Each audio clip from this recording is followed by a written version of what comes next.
Hey, what is going on, guys? Hex Competitive back in today with a brand new video, and don't mind my messy bed, I'm redoing it, yeah. But anyways, today's video we're going to be talking about why is High School DxD such a good anime series, and why is it the most popular harem series, to be precise.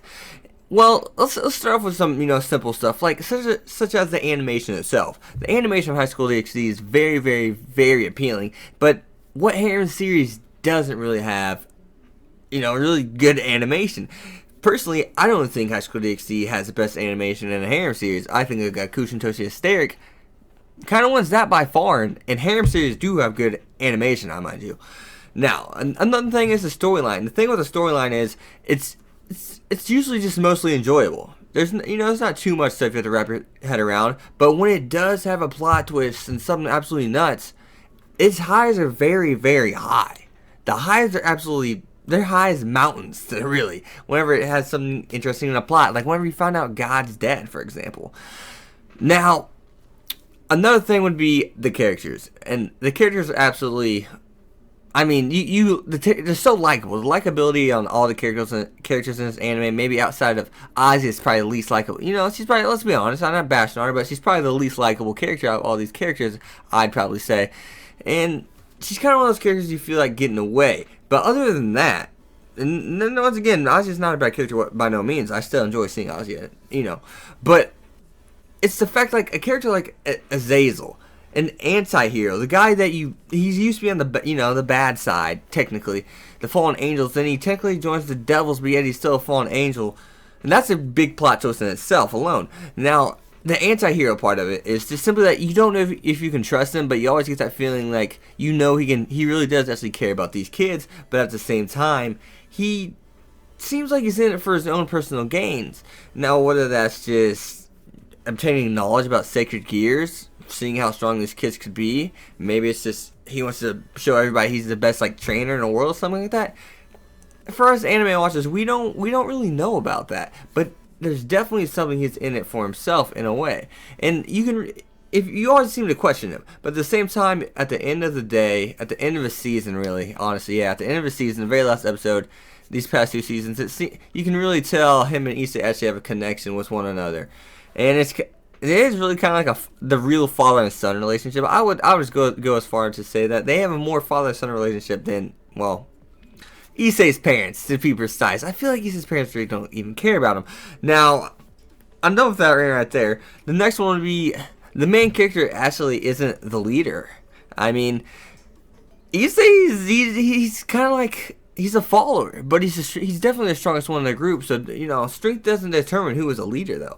That leadership role definitely goes to Rias Grimmery, and it really does help the fact that Rias Grimmery is independent. She's the most independent person in the series, outside of like Sir Zax and the Devil Lords, but outside of that, no one's really compares to her besides Akeno, but Akeno definitely has to follow the lead of Rias Grimmery, and it's good to see that change. And I think that's one thing people really do like about the series is it's not as generic.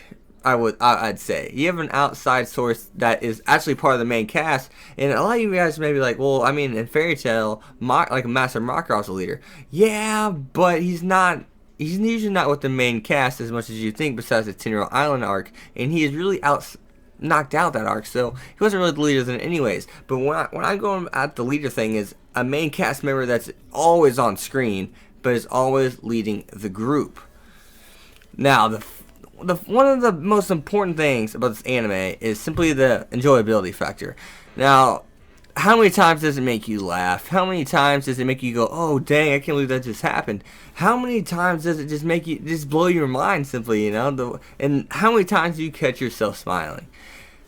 A lot of these questions I'm saying, and all these, these questions I'm asking, actually not saying, questions I'm asking right now at the end, I'm sure a lot of you guys could simply just think of it in your own head and be like, oh, he's right, that makes a lot of sense. And the last thing, the very, very last thing, I think, because I actually messed up on this video for this last segment, would be simply the character's development.